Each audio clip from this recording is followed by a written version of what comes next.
Hi, I'm Whitney Espick, the CEO of the MIT Alumni Association, and I hope you enjoy this digital production created for alumni and friends like you. Now I see all of the persons who were on time for those 8 o'clock classes. I was an afternoon class person, but welcome to the BAMIT Capstone Weekend. We are celebrating the 50th anniversary of the Black Student Union. So excited to see so many alumni and students out. These are our stories, and we're celebrating our stories. So just, I want to welcome you. I'm not supposed to be here very long. And to say that we will be following the program as it is printed. So we have a very full day. And we have a wonderful timekeeper in Jerry Barron who's going to keep us on time today. So we are supposed to have a 15-minute break, but if we go long, well, then that'll be shortened. But I do want to welcome you and we get started here with Erich Caulfield, who will be helping us with our recollections, and that he's the moderator. Okay, Erich.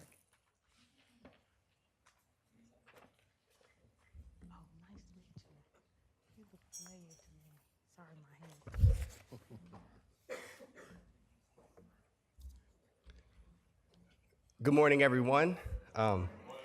As has been said, my name is Erich Caulfield, and I am tremendously excited to serve as your moderator this morning for this panel, Recollections Connecting the Past to the Present.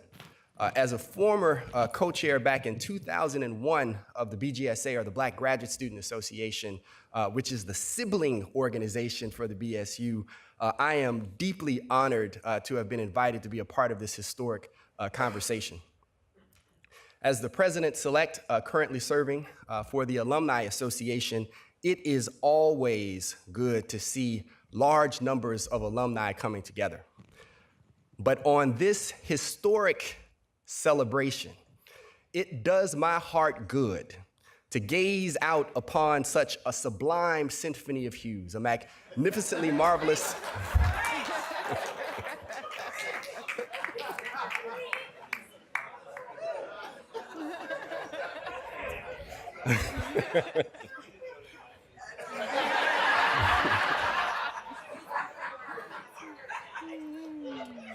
and of course, to gaze out upon such a magnificently marvelous mosaic of mentally muscular, magical gentlemen. Needless to say, I'm very happy to see all of you all this morning and to be a part of this. Now, the reason why we are here is for us to hear from those who have been on the front lines of founding, sustaining, and growing this magnificent organization that we have come to celebrate this weekend, the founders and the co-chairs. Now, we have representatives from each decade that the BSU has been in existence, and we're going to hear from them in just a moment. But before we do, I wanted to acknowledge those who are most directly responsible for bringing us here this weekend, and those are the founders of the Black Student Union at MIT. And so I would invite the founders who are here to please stand so that you can be acknowledged.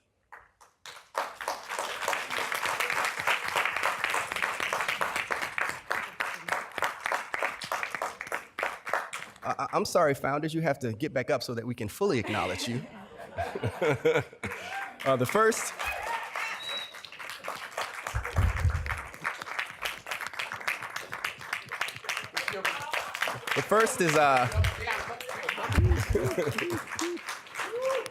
is Phil Clay, class of 1975, who got his PhD in city planning, who is the former chancellor and is currently a professor at MIT. Dr. Clay. Next is Akazi Mtingwa, class of 71, course 8 and 18, Physics and Mathematics, and he is a principal partner at Tri-Seed Consultants, LLC, and is a federal administrative judge with the U.S. Nuclear Regulatory Commission. Also like to recognize Jenny Rudd, class of 68.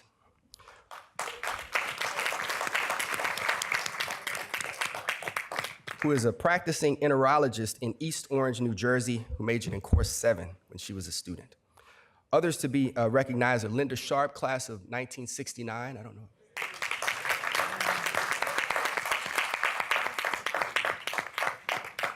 And Linda was not only a founder, but was a founding officer, the secretary of the BSU, majored in course 17, and she is currently a senior transportation policy analyst and management consultant and former head of said MIT Alumni Association.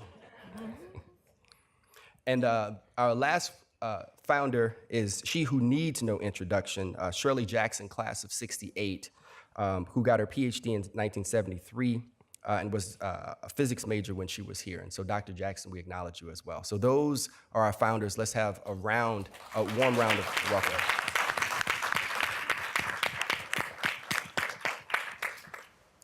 Now, if I were to truly do justice in introducing this distinguished panel, we would literally be here for all 45 minutes of the time that we have here together. So instead, we will do just a brief introduction for each, and then we will hear from them directly. So the format for this morning's conversation is that we'll have 2 prepared questions that the panelists will answer, and then we will open it for questions from the audience. So our first panelist is Jim Turner, class of 71, who is the director of the Percy Julian Institute at the Daniel Alexander Payne Community Development Corporation, which conducts STEM program activities. He was a graduate student working on his PhD in physics when the BSU was founded, and along with Shirley Jackson, was the first BSU co-chair.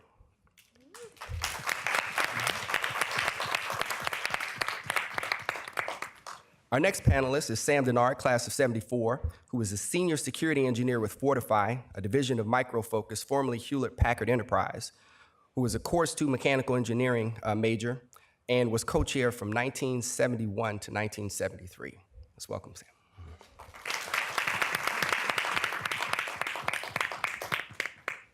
Our next panelist is Rocklyn E. Clarke Sr., class of 80, who is currently serving as the senior pastor of Life Church in Boston, and was a course 8 physics major and co-chair from 1978 to 1980.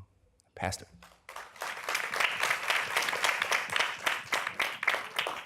Our next panelist is Crystal Dixon, class of 1990, who is an educator and who majored in course 6 electrical engineering during her time at MIT and was co-chair from 1987 to 1989.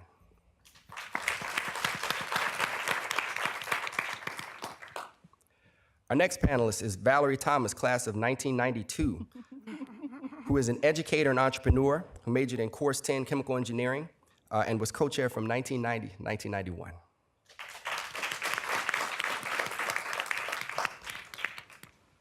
Our next panelist is Louis Fouche, class of 07, who is a professional musician, composer, and producer, and member of Stay Human, which is the house band for The Late Show with Stephen Colbert.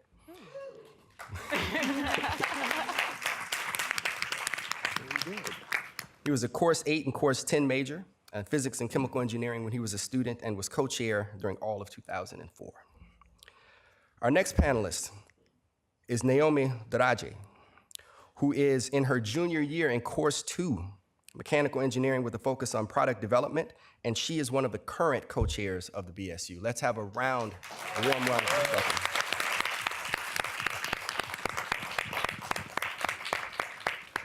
Now, one of the most important lessons that we all learned as students at MIT was how to tackle very difficult problems. And there is such a problem here for our panel this morning. Recognizing that they represent a deep reservoir of knowledge and experience, that they represent a volcano of brilliance, of 50 years of insight, leadership, drive, and vision. Recognizing that this is what they represent, they have to answer the following question in only 2 minutes each. That's what makes it difficult. And that question is this: what were the big issues while you were BSU co-chair, and how did you address them? And we'll start with our senior-most member. Good morning, everyone. Yesterday in her talk, Shirley Jackson talked about the turbulence that was in our country at the time, during the 60s. But there was also some turbulence locally. There was a big mess about busing and a lot of polarization and division in this city about that really sort of provided a context and framework for which we worked. But as far as the things that we looked at, I think we were very fortunate to have Paul Gray as our interlocutor. He asked some very tough questions, and fortunately, we had some very good answers for him. But thanks to everybody who worked on it, because it was truly a collective effort. Again, even though all the black students here didn't participate in the BSU at that time, we certainly respected them, and if they had something to offer, fine. But we worked together truly as a team. To me, one of the things I was concerned about was making sure that we had enough support for these new students who were coming in, because one of the things that the Institute was concerned about was they knew that the conventional metrics did not work for African Americans. And so while they were trying to find the correct ones, they didn't want somebody to leave here with $20,000 or $30,000 in loan debt because the school had made a mistake. And so they did not put any loans on anybody. But I was concerned about, did we offer them enough support? What are some things that we could do for them? And also to try to look over the horizon to see what was there that we should anticipate. And also to be open to feedback. And fortunately, we were in a situation where we could be frank with each other, have sane, rational, civil discussions, and figure out what was the best path forward. Now, I must admit, in 1971, my focus shifted because within a short period of time, I submitted my dissertation, did my defense, and had a set of twins. And I can tell you that was challenging. But I think we were very fortunate that the administration here kept its promises. They didn't stall us or try to slow walk us and wait till we either graduated or flunked out or did something in between. But again, when they committed to do something, they did it. And that was a big load off of our shoulders. And now, Mr. Chairman, I'll yield the rest of my time. With the balance of the time, we would now call on the distinguished gentleman, Sam Denard. Well, I'd like to second your thoughts on Paul Gray. He was a real great interface and advocate for us. He was somebody we could talk to. And I did not fully appreciate that until some years later when we thought we'd sort of established operations of the BSU. We actually held a meeting in the lounge of BSU co-chairs, chairs from all the schools around the city. We must have had 20 or 30 people there. And it turns out that none of them had the kinds of communication directly with their administration that we did. We were truly unique in that case, and it made possible so many things. There are a whole set of issues that I suppose I could refer to as critical or important, but there's one that perhaps stands out. This is a school that treasures performance, treasures academic success, that kind of thing, of course. We all know that. In the early years when we first started having large numbers of black students come here, many of us had come from places where we had not interacted to any great degree with white people. We were here away from home for the very first time. We did not understand the system into which we had been placed. And oddly enough, there was a significant failure rate. There were lots of people getting Fs in classes. And the question was why? And it was hard to envision a future here, one where we were respected, where we would be a part of this community, if we couldn't just do the basic stuff. And it turns out, and I happen to know this because As it turns out, when I was freshman, I actually joined a fraternity. And some of them were failing out too. But they knew how to fix that. And we did not. They understood how the system worked. And those kids that came in just as bamboozled as we were, had people to help them understand how to fix their problems. And so one of the things that we did, in conjunction with Paul Gray, as it turns out, we created a program called the SAFE program, which basically forced students who were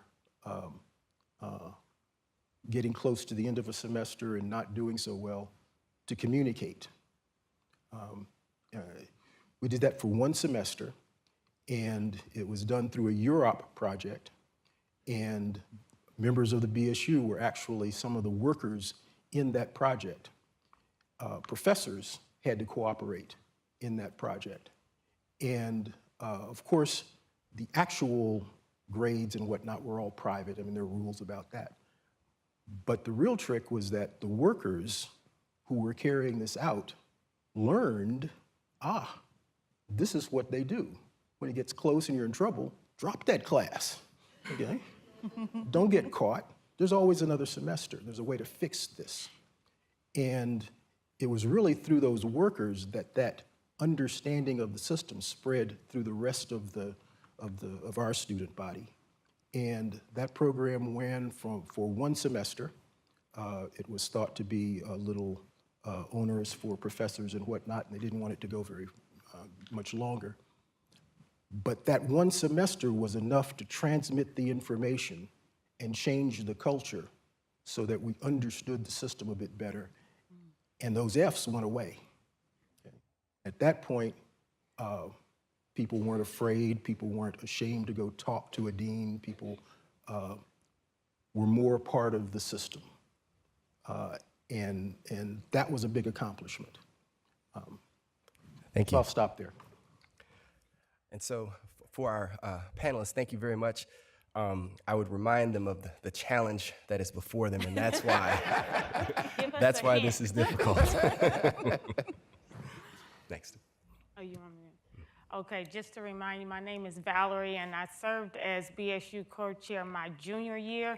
And to sort of summarize in 3 maybe key points what we focused on. I came in, I was at MIT from 1988 to 1992, and in general, during that time, BSU focused on building community, building connections, and revitalization. I'm sorry to report to the founders that, at least during the time period that I was at MIT, the BSU had kind of fell into disrepair, and it wasn't a very inviting space. And so some of my first positions on the board was we had this idea to revitalize the BSU. We painted the walls, we bought new furniture. And to help fund that process, I actually reached out to BAMIT. That was my first collaboration with BAMIT. And to my belief, that was the first collaboration of BSU and BAMIT. And we submitted a proposal to them. And I hope I don't get emotional, but we submitted a proposal and asked them to buy us a couch. And that's when I met Linda and Darian Hendricks, and they bought the BSU a couch. And that rejuvenated that collaboration. And we also was trying to build a collaboration between the African students on campus because there was an African Student Association. So we also had our first joint social with the African Student Association. And as a group, we also, for some reason, the BSU had become kind of like an East Side campus organization. And so I was one of the first co-chairs to come from the West Side. I lived in McCormick Hall, and I brought all my friends in the West Side of campus. And so the BSU also became more of a total campus inclusive organization.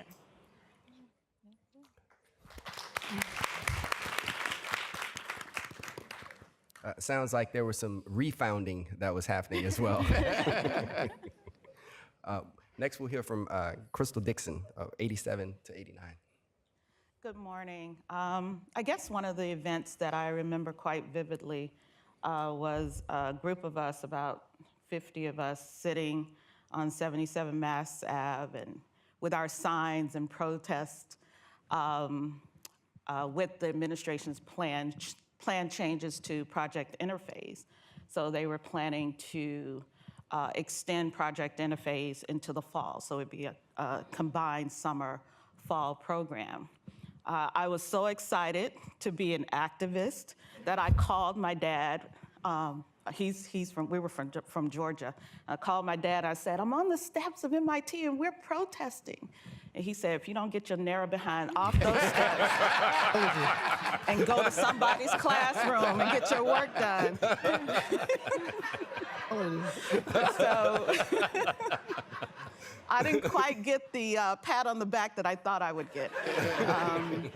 But the key thing that we were disappointed in is that if you're going to make major changes to a program that impacted the success of students of color, you needed to involve the voice of students of color. And we felt like there were decisions being made that did not include the student voices. And we wanted to make sure that our voice was heard. And so out of that protest came conversations around some modifications to their original plans that emerged into Project XL. And so we were just really excited that we were able to establish some communication with the administration around those things. Thank you. It is good to know that narrow behinds can also innovate in these spaces. Our next speaker is Rocklyn Clarke from 78 to 80. Hi. Well, in the summer of '77, I was an interface tutor, and that was the summer I met my wife, Eva. And I was also, a group of us were schooled by Phil Hampton and Gerald Adolph, who we knew as Ace, and Lynn Richardson about the situation for Black folks in America and here at MIT. And so in '78, when the BSU elections came around, and I wasn't, nobody was running. And someone suggested that I run, and so I ran. So I ran unopposed and became co-chair. And over the course of from freshman year through to when I started as co-chair, we'd had a couple of incidents on campus. One of them, the first one that I remember, was the Harvey Grogo incident, when the MIT yearbook published a picture of Harvey Grogo, a gorilla, their mascot, as a freshman from Kampala, Uganda, in the freshman picture book. People were up in arms. There were protests. There was a lot of a lot of activity around that. Later on, there was activity around the question of who could and couldn't use the lounge, whether it was just for Black people or what have you. And so early on, I got a sense of the kinds of issues that were likely to generate a lot of activity and a lot of action. Then it turned out we discovered that the BSU had an internal constitution that allowed for only Black members. But that didn't meet the requirements of the Association of Student Activities and FinBoard, and so we weren't getting money from ASA or FinBoard, and so one of the things that we did was we created an updated constitution that had an associate membership, and so that we can now get funding and what have you. I went to the head of Information Processing Services, the predecessor to IS. And asked for, because the lounge wasn't getting used a lot, and we got money for a deck rider. Some of you will remember what those were, and modem, so that there was now computer access in the available, and we got space for a bulletin board on the Infinite Corridor from a friend who was on ASA. So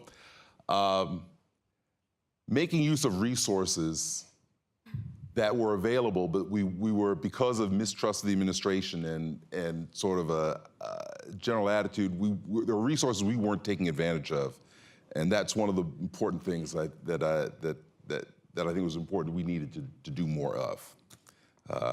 That's it. Our next speaker, Louis Fouche, class of '07, co-chair 2004.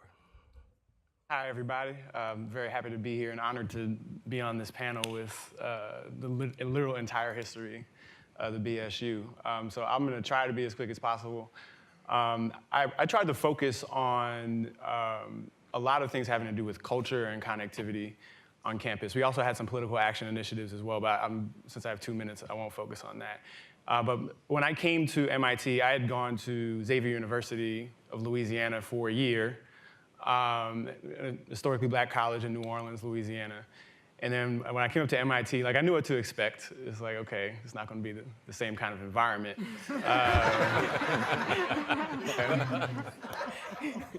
Slight differences here and there.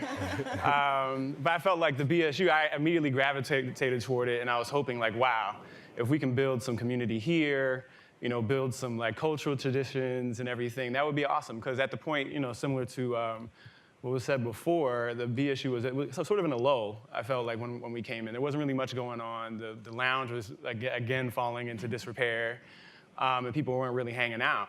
So a few quick things. So one thing I wanted to do, so when I came to MIT, I saw that there was a huge disjoint nature between different types of black folks, right? So the folks who came from Africa, the folks who came from the West Indies, and those of us who were from here. Kind of all hung out separately. And I was just like, why? So I started an initiative to unify the diaspora. We had some meetings, we had some joint events, and one of the cool things is that I found out, are you all still doing the diaspora dinner? Yes. So we started that during my term. That was 2004, and it's now 2018. That's still happening where, the different groups are coming together just to eat and have some fun. Another thing that I did is, I'm a musician, as was mentioned, and I had a lot of friends over at Berklee College of Music who needed money and, trying to make ends meet, obviously. And I had a whole bunch of students, my friends at MIT who I felt like could really benefit from seeing what was going on with their generation of, up-and-coming instrumentalists and singers and everything like that. So I raised some money, wrote some proposals, and we hosted a jazz night series in the BSU for about I think 2 years, because it continued after I left. But then the Institute got a little more stingy, so it didn't work out. But so some of the folks who came and performed there are like doing really great. Has anybody heard of Esperanza Spalding? Yeah, so she performed in the lounge, like all my homies, and who were all doing really cool stuff. And then the last thing, like I mentioned before, was just the BSU lounge. Like we kind of restarted this process to renovate the lounge, and it got renovated in the years after I was gone. But really wanted to have a space for us to get together. And I'm very proud of. Oh, another thing, I Love Black T-shirts. So are you still doing those too, or did you give up on those? No, we had them last year, but then we had our 50th year shirt. So you changed it up? Yeah. Well, anyway, so it lasted, what, 14 years? Not bad. So I got this from, like, the newer generation. It's kind of snug. But here's so there's the original ones right here. I Love Black. So, like, I believe, obviously as a musician, and as an investor in... Yeah. There's all the black organizations on campus. Nice. Yeah. Nice. So that's the one from 2004.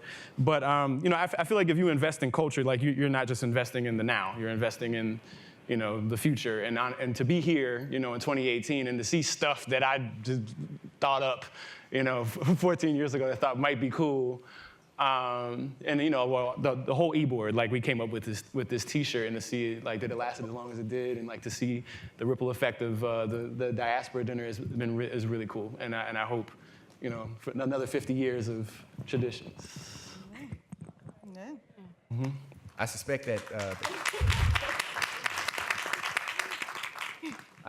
that unifying the diaspora is going to end up on a T-shirt sometime in the future. I'd imagine that. Our last speaker on this question is Naomi Dereje, who is current co-chair of the BSU. Yeah, so we're actually dealing with a lot of the similar issues, like dealing with the divide within the Black community in general, students that come from Africa, students that come from here. Yeah, but I think we're realizing that the way around that is we have an organization called CABS. I'm not sure when that was started, but the Council for the Advancement of Black Students. So that is a collective of all the leaders of all the Black organizations on campus that meet regularly and then also plan these events together. So Diaspora Dinner is now coordinated by CABS. And then we have other events with them. I can't name them off the top of my head right now.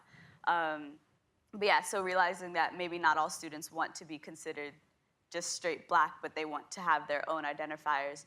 But just having this other organization that we can all still meet under and do different events together and help lessen that divide. And then another thing that we're dealing with right now is keeping the Institute accountable for the recommendations that were submitted a few years ago. So they have hired more diverse mental health staff, and then we're still working with them to get diversity initiative statements from each department, and also still hiring more diverse faculty, staff, and also helping underrepresented students succeed at the Institute as well. Yeah, so I will tell you how that turns out, because we're still in that moment. So, and then we're also renovating the lounge again. Not necessarily renovating, but That's a decade of, but we painted it last year. It's a nice yellow color now. And then we also we have art that was donated from the art museum here. They're on loan, so they have them like posted up on the wall. And then we're also working to get more art of our own that we can keep in there. And then also working on that middle section to make that like more usable instead of just a storage room. But yeah, it's looking better now though. But yeah, so. I was BSU Lounge. So I'm told that the panel has done a great job and risen to the occasion as former MIT students, and we're able to keep it. I'm told that we are coming close. We have about 10, 15 minutes. Okay. And so we wanted to make sure that we had some questions for the audience to leave some time. So we're going to invite our panel to answer the following question as quickly as they can. And the question is this: what one piece of advice would you give to future BSU leaders? And we'll start again at the end. Okay. I think it would be to look over the horizon and always try to be prepared, and to anticipate and to be honest with ourselves. There's a wonderful opportunity coming up for us in the coming year. In August of 2019, that will mark 400 years since the first African slaves were brought to the English colonies at Port Comfort, Virginia. And that provides a way to rekindle Kwame Nkrumah's dream of Pan-Africanism. Thank you. Next.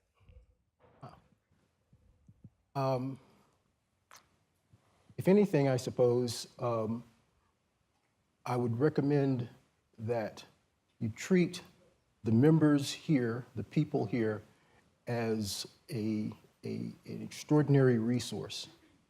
They are at the beginning of what's likely to be 50 or 60 years of activity doing something, most likely at a reasonably high level. And these people are a small and important resource that needs to be cultured right now. If you can do things that will allow them to learn to interact with each other, to cooperate with each other, that would be a great thing to do while you're here. I think I would advise the co-chairs to formalize connections across generations and groups, BAMIT, maybe even some outreach programs, and just so that, you know, there's formal event with the BAMIT, because it seems like, from what I heard, that everything was duplicated decade by decade. And so, and there also probably should be some in-house historical record. And then the thing that we had tried to work on is that, you know, when I was here, a lot of the sororities and fraternities had this, I call them academic Bible systems, that there needs to be some type of academic in-house support for those students, whether it's a record of what is done or tutoring. Thank you. Next. I would say don't underestimate the value of the BSU lounge space. I know we were challenged during our years around its use, who should be in there. and things such as that. But I know for me, I would go to Walker, get my lunch, and go in there, and that was my peace. That was exactly, that was my safe space. So really continue to your efforts in protecting that space for us. Thank you. I would say I didn't know about systems dynamics when I was here as an undergraduate, but having learned something about it since then, I would encourage co-chairs and student leaders and activists, learn something about systems dynamics, MIT course 15871, how complex systems change. There's a lot that's known about that, and I run into very few, I don't meet activists who study it or know about it, or cognitive science, how people think, make decisions. If you want to change the world, these are important things to know. And then remember that student time and commitment is an exhaustible resource. You can expend it on protests, you can expend it on issues of honor, you can expend it on building legacy, building infrastructure, acquiring resources and power. And it's important to acquire the resources and power and build infrastructure so that the next group has an easier time moving things forward. Thank you. I would just say, I think just love black. Love, it's intentionally just black, like people, your own blackness, the legacy of black people at MIT, the legacy of black people in this country, the beauty and what we've been able to overcome. And I think that when you really, truly love that, I think the ripple effect will go out everywhere. You'll build community, you'll support each other, you'll find ways to make things a little bit better for the next batch of folks who are coming to the Institute. So, and I think for me, the most memorable aspects of the BSU for me were just that feeling of community and of love. Thank you. I guess I'll speak towards the 2 months that I've done this so far. All right, I guess I'll say what I would like to see in the future too. Just more collaboration with other schools and giving students the opportunity to get out of that MIT bubble and see like different minds like across Boston, because there are so many schools in the area that they can take advantage of. So, yeah. Thank you.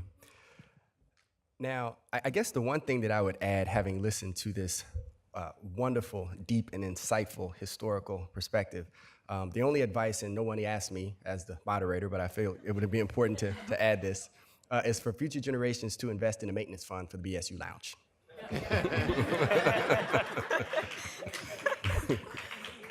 And so with that, if we had time, Madam, we would invite questions from the audience. We have 2 microphones here in the aisles. If there is something that you would like to ask to our panel, we would invite you to do so at this time.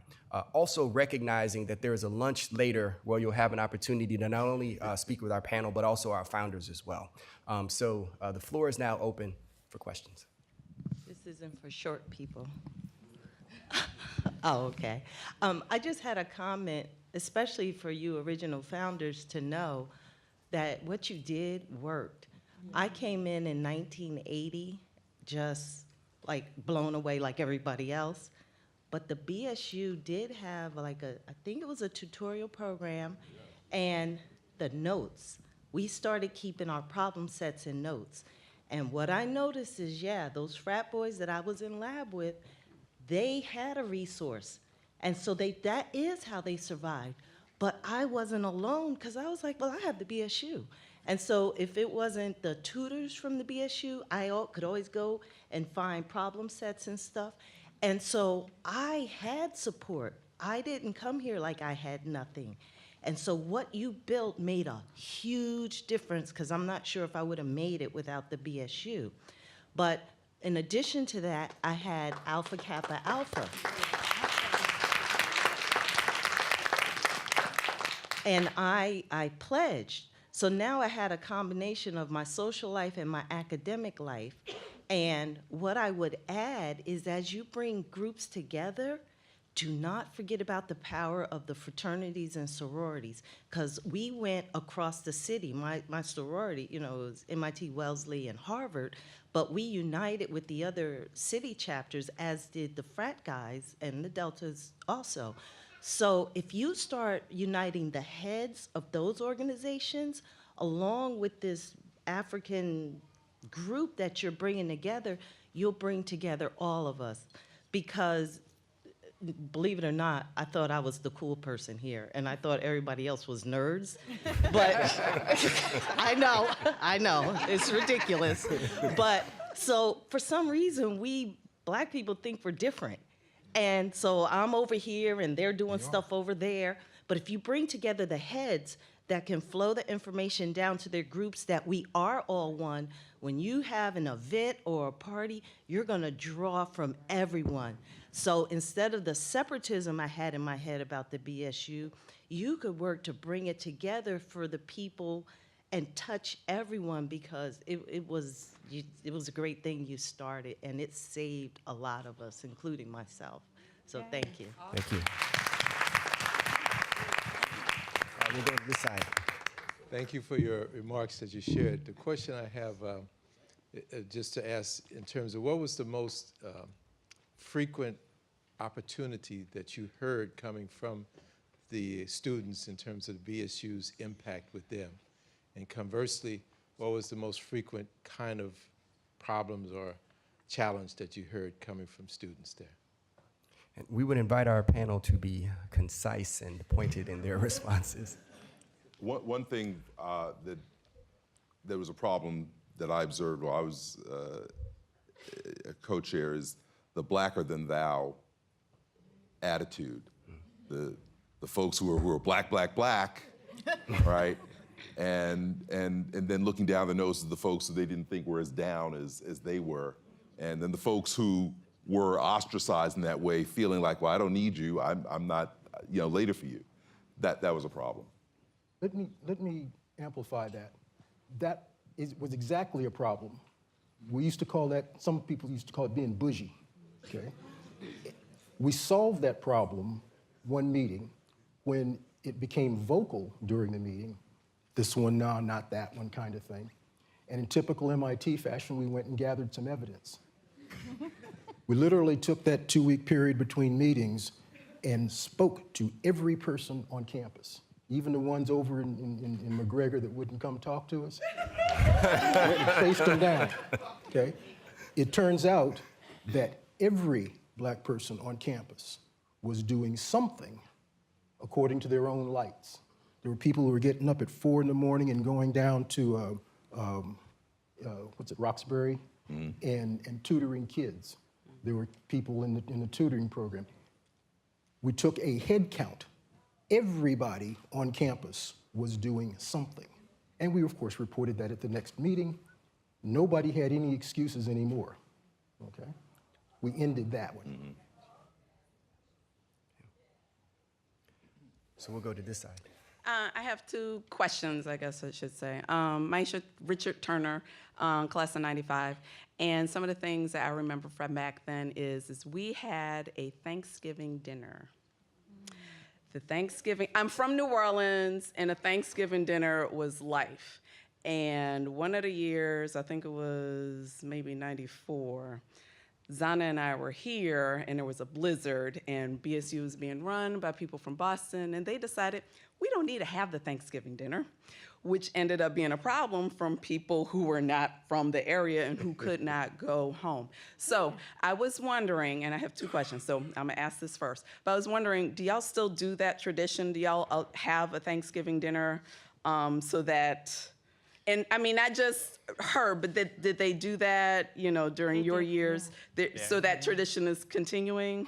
Yeah, we actually do diaspora dinner around the time of Thanksgiving to use that as our Thanksgiving dinner. Awesome. Because that, I mean, it was life. Like, we were here on campus on Thanksgiving. So it's like, what are we going to, literally, what are we going to eat? And then the other thing is during, my opinion is that during our time, we had membership issues trying to balance the needs that we had with the BSU and with NSBE. And while we were, during the mid-90s, NSBE was very strong. And to me, my opinion is that the BSU kind of suffered for it because we put a lot of time and a lot of effort into NSBE, and because we were spent from the Institute and NSBE, I mean, we were National Chapter of the Year for 1-2 years or so.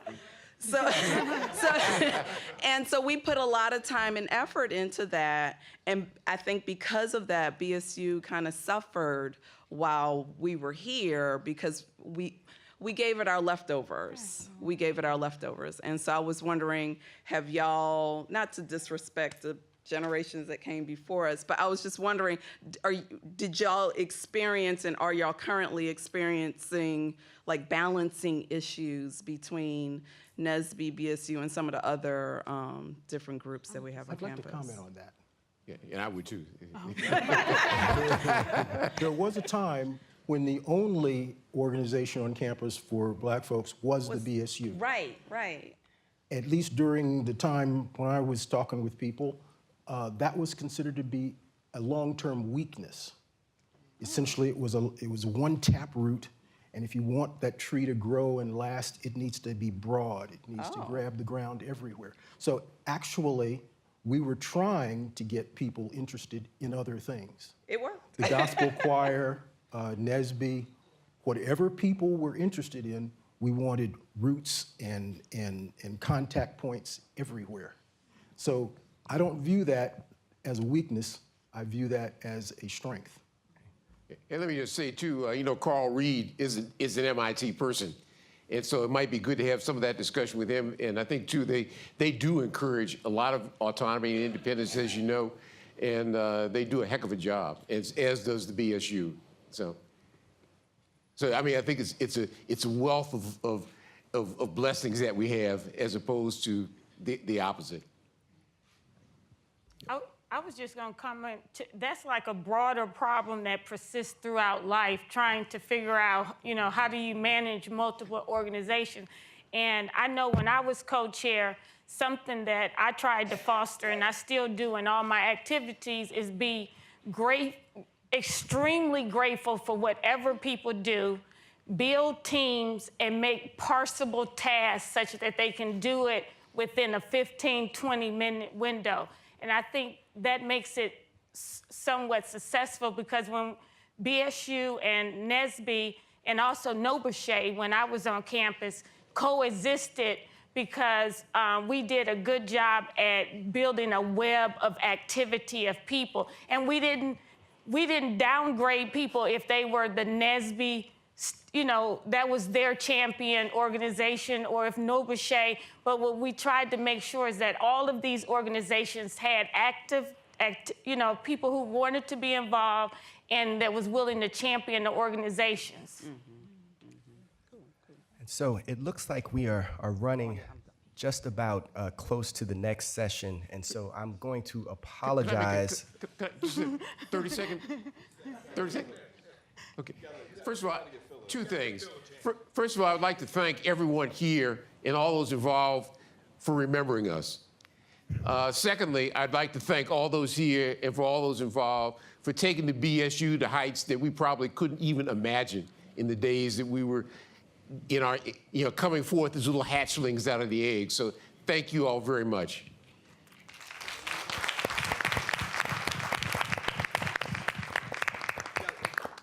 You got to give that gentleman 2 minutes, man. Take it. That's history there. Take it. Well, it appears that the will of the people. I'm told that we fight for democracy. It looks like we're going to have to exercise it this morning. Okay. Last question. Thank you. I'm Phil Hampton. I was co-chairman in between Sam Denard and Rocklyn.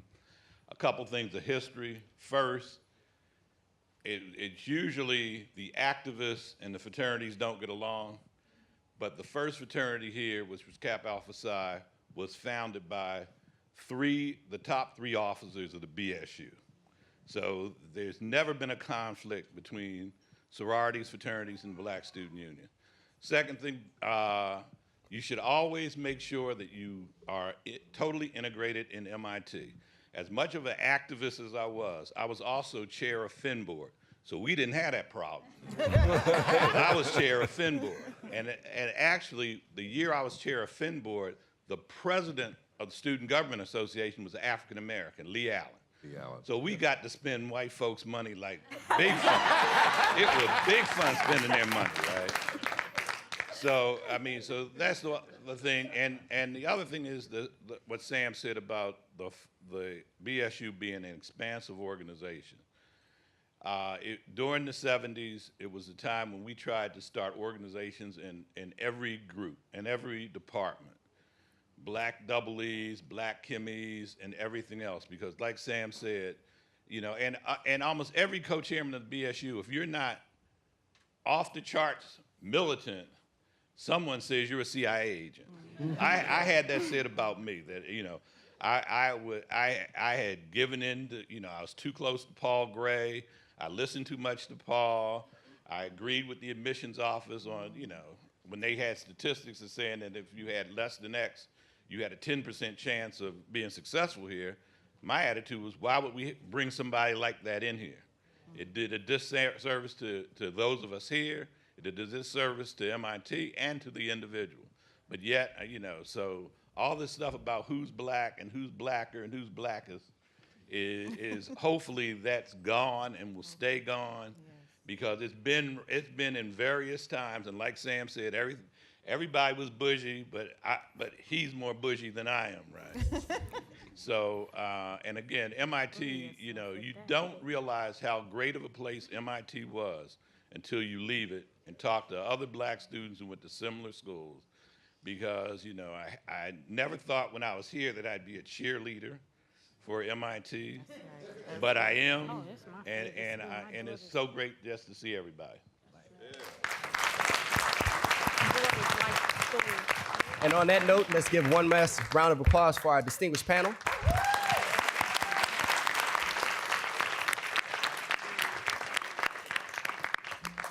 I'd now like to turn it over to our next presentation, which will be led by Nora Murphy, who's the archivist for research services at MIT Institute Archives and Special Collections, who is going to talk to us about MIT and slavery.